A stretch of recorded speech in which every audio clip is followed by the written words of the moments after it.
2 years ago, a pilot in Russia came forward and told of a frightening UFO encounter.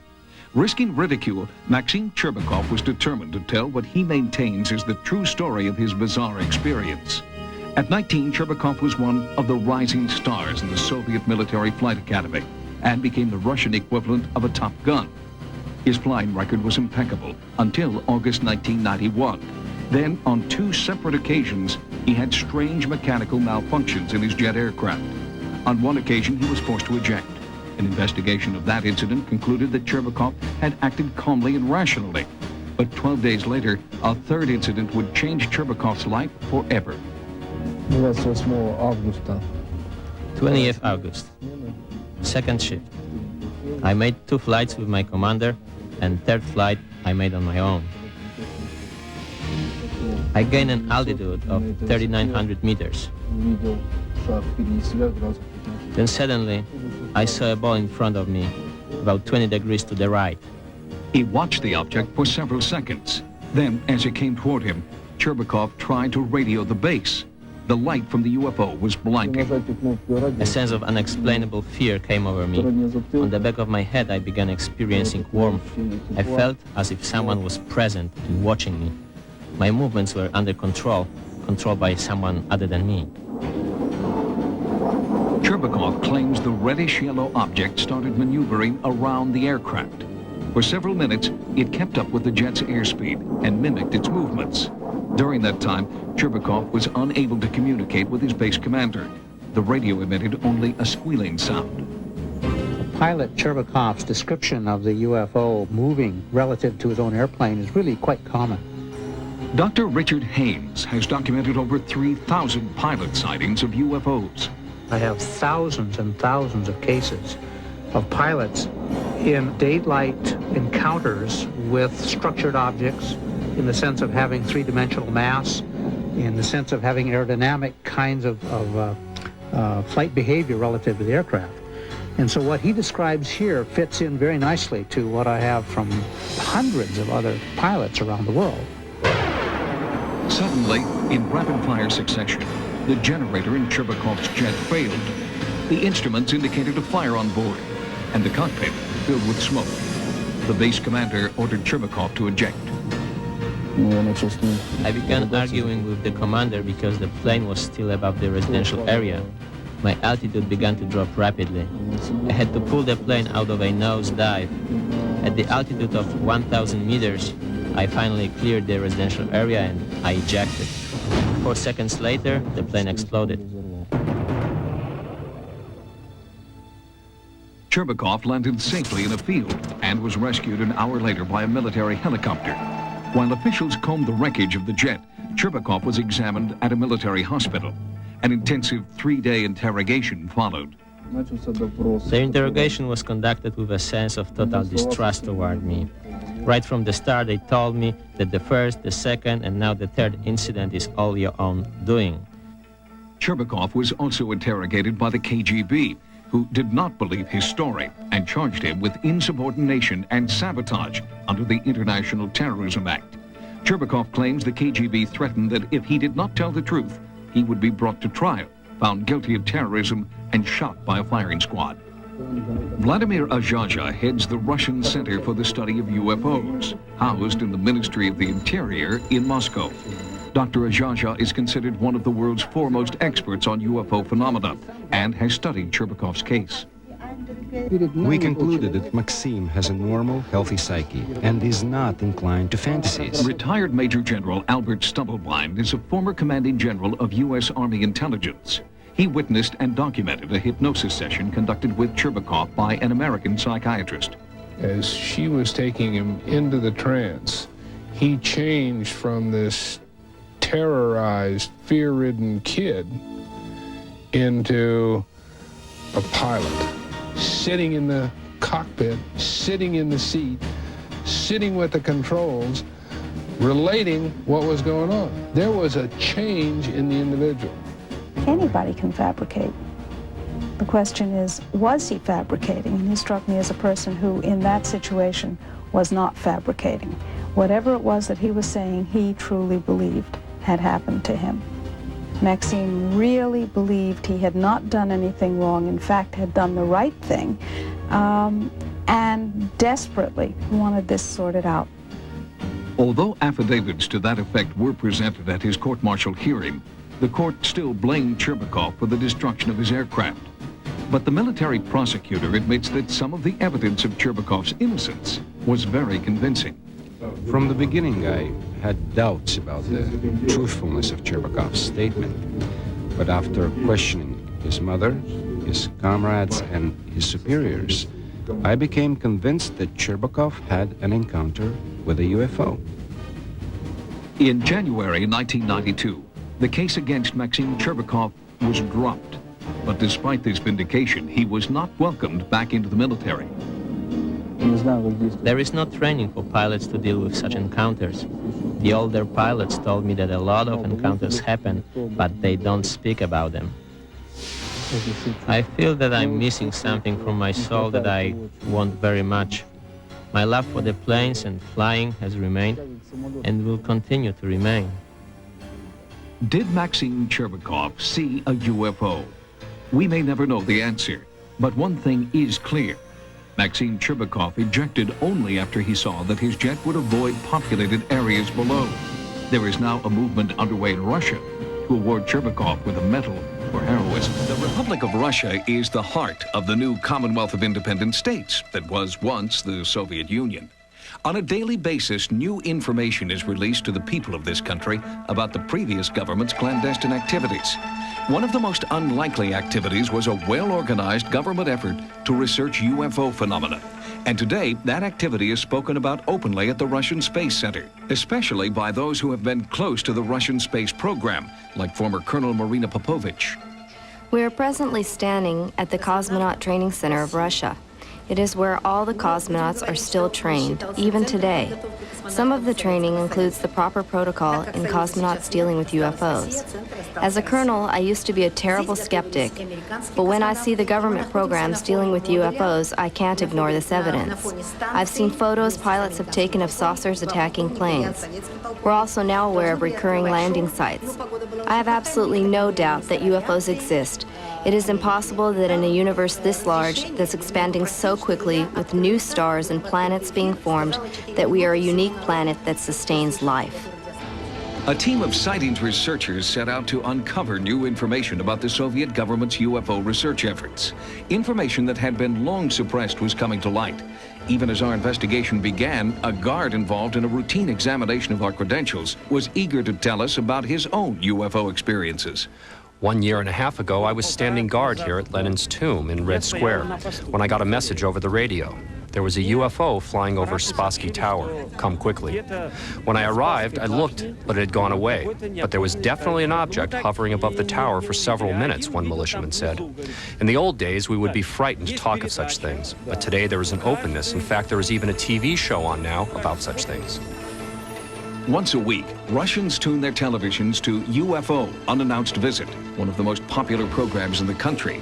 It deals with UFO mysteries, and its host is Alexander Myagchenkov, a respected journalist and ufologist. It was from Alexander that we received our first information about the one UFO story that has captured the imagination of all Russia for the past 3 years.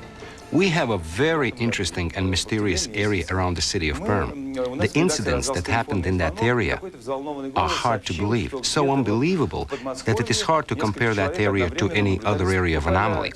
That area is called M Triangle. The journalist Pavel Mukhortov has been there, and I'll tell you, he had unbelievable experiences there and developed new, almost superhuman abilities after visiting the triangle. It's absolutely fantastic. We visited with Pavel Mukhortov, the journalist who first broke this story of the M Triangle. He's a man with no formal scientific training, but he believes he encountered mysterious forces in the M Triangle zone that gave him new abilities and knowledge, the knowledge that would eventually lead him to the Russian space program. I grew up a slight man. My health was never good. I was even kicked out of the Russian military because I was too frail. This one here is proof that he was discharged from the army for health reasons. After I was discharged from the military, I worked for a newspaper as a reporter. I started reading letters about the M Triangle zone. He found documents in the archives that one of the KGB agents started to write reports to his superiors that strange phenomena started to appear. There were many UFO sightings, sudden insanity, and dangerous levels of radiation. My editor sent me there to cover the story. Wild feelings came over me, strange photos were taken, and many in the group fell ill. These are the photos taken at night. That's what they saw during the night, flying and hovering above them. For me, the M Triangle story is good. I developed great knowledge about aerospace and about physics, and my health improved.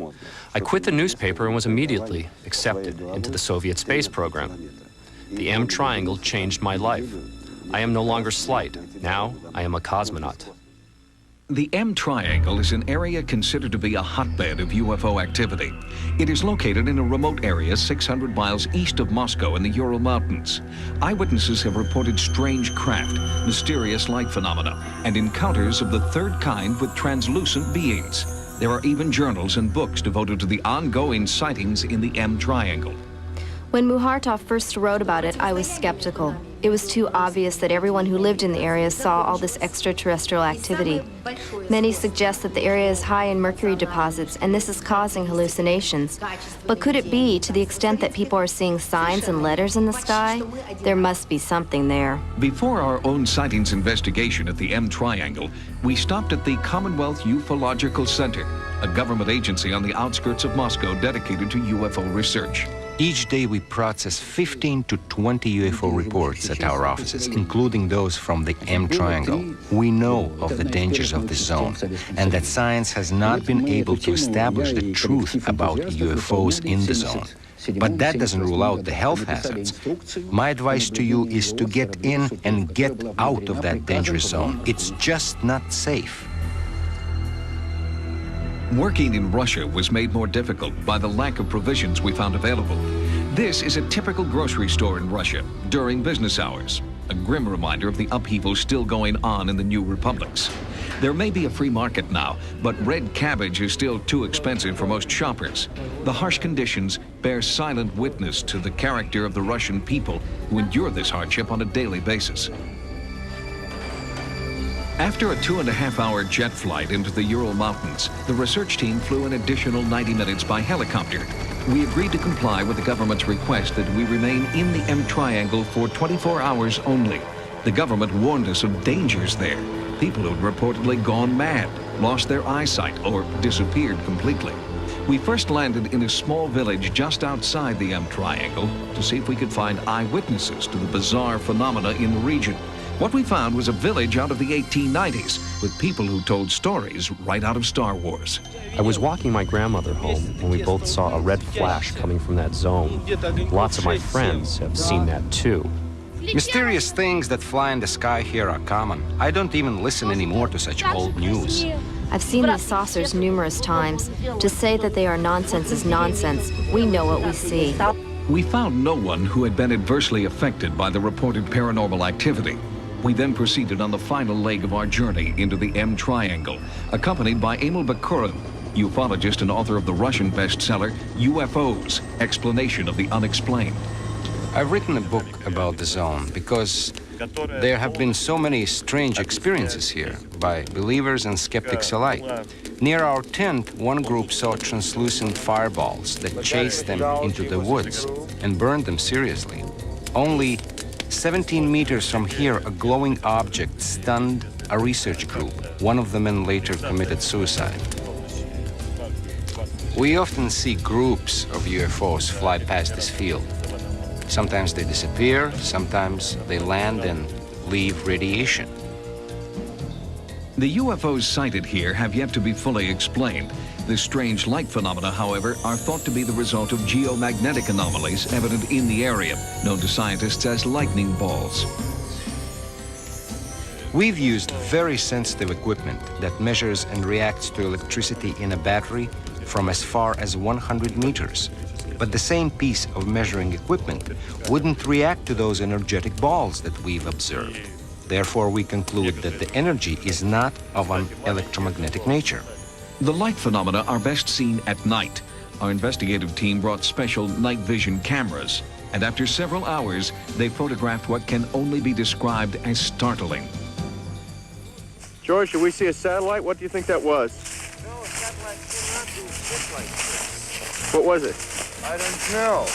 It cannot do the trajectories like this in the sky, like this, and like this. The strange streak of light never reappeared. A frame-by-frame analysis offers more detail, but gives little insight into its origin. It may have been a shooting star or a satellite. However, there is little debate among the Russian UFO community that something beyond rational explanation is occurring in this remote region. And there is no better proof than Pavel Mukhortov, the man who claims he gained secret knowledge that transformed him from journalist to cosmonaut number 152 after visiting the M Triangle. A few miles away from Vladivostok, near the small mining town of Dolnogorsk, a UFO crashed on this hilltop in 1986. The site, known only by its height 611, is littered with strange debris and is considered to be one of the most significant UFO locations in all of Russia. The sphere was red, it was flying straight and then sharply fell down. I saw a fiery balloon fly from this side and fall there on this knoll. After that, a fire started. It burned for 1 hour. The first person to reach the scene was biologist and Academy of Sciences Meteorite Commission member Valeri Dzuzhilnyi. Something was burning.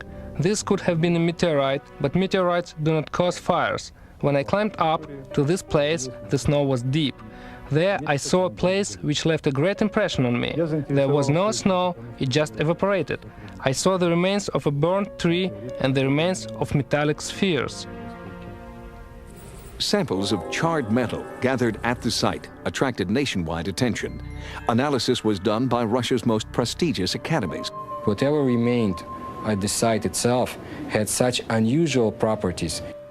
Paul Stonehill, head of the Russian Ufology Research Center headquartered in the United States, has examined many of the samples from Height 611. The mesh itself had something very strange, very unusual. Tiny filaments.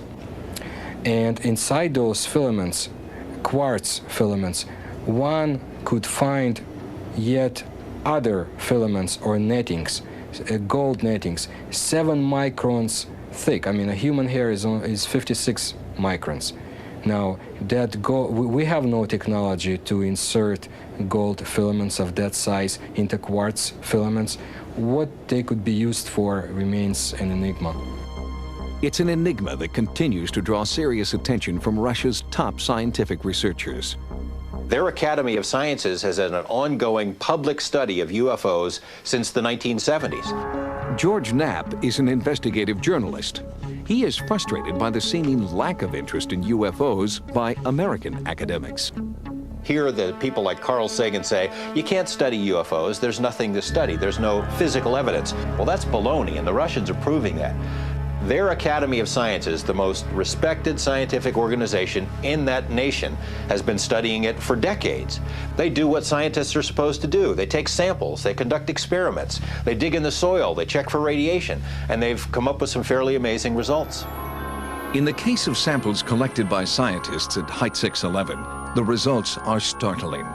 It could very well be physical evidence of an extraterrestrial origin. That was the conclusion of the initial scientific team that went to the site. There were strange alloys in there that couldn't be readily identified, rare earth metals in combinations that have never been seen of a natural origin.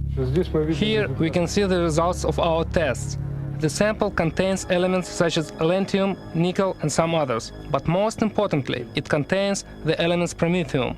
The element promethium is artificial. It cannot be found on the Earth. Human subject testing also took place.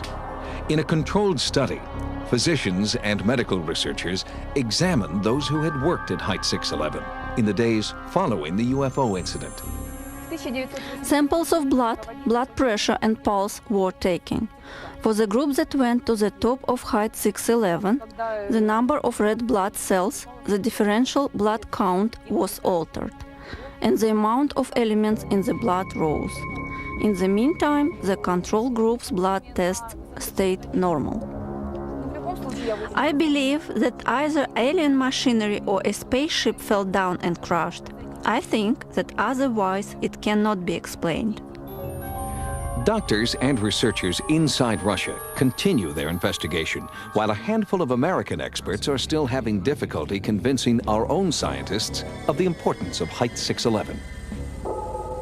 Height 611 is extremely important to pay attention to. I'm glad that somebody actually went to that height 611 and brought out the information, because the heights we could reach with that information are still unknown to us. Но обычно мы стараемся, чтобы были свидетели.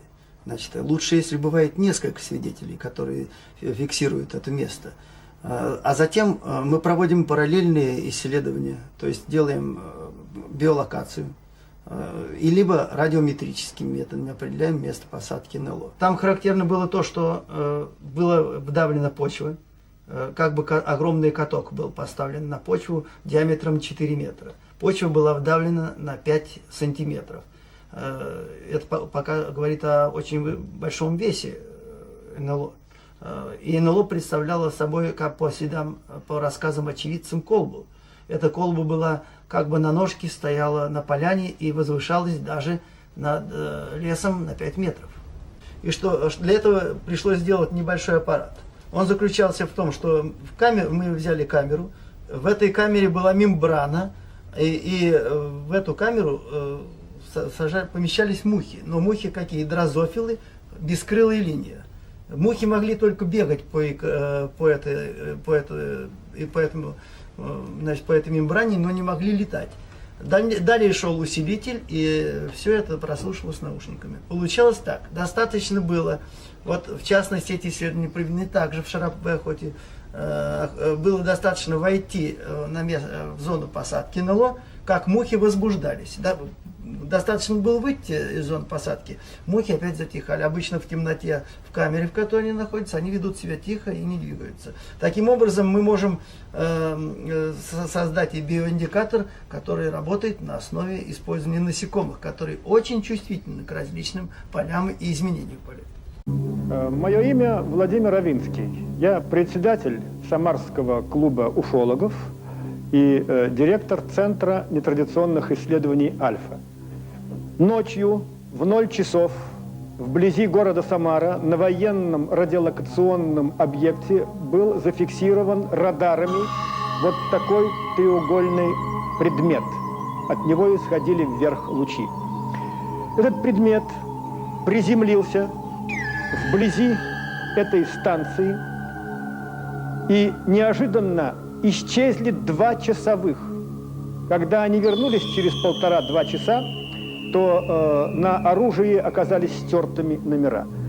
Радиолокационные средства зафиксировали этот объект, потом он распался на отдельные части, очень яркие, и специалисты утверждают, что это отражение от каких-то материальных предметов, чуть ли не с кобальтовым покрытием. Далее этот объект приземлился, и в ответ на прощупывание его радарами он выпустил мощный импульс в сторону антенны локатора и сжег ее. Антенна была разрушена, возник большой переполох на военном объекте, антенна горела, локатор был разрушен, часовые пропали. Полное сенсационное событие на военном секретном объекте вблизи города Самары. Когда вернулись пропавшие солдаты, когда объект улетел, обнаружили, что на поле, где он приземлился, был помят большой огород. Какой-то мощный объемный взрыв или мощный объемный пресс повлиял на поверхность земли и на растения. Это событие совершенно уникальное, но оно имело продолжение. Над Самарой очевидцы наблюдали аналог этого объекта. Вот такой треугольный предмет с огнями и с такими импульсами, выражающими движение. Далее домашняя хозяйка наблюдала вот такой объект из окна своего дома.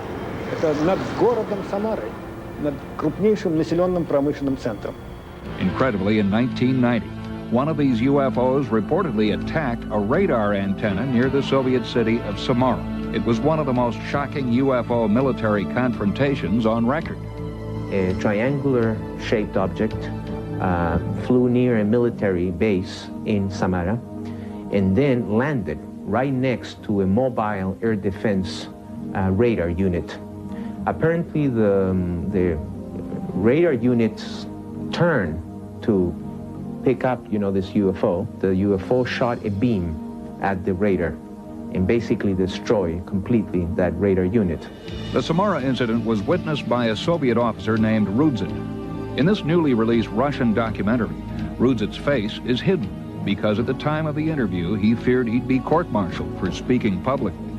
I saw with my own eyes the antenna destroyed by an explosion. It was due to a very strong blow from without. I saw burnt paint and melted metal parts of the antenna and also reduction gears scattered all around.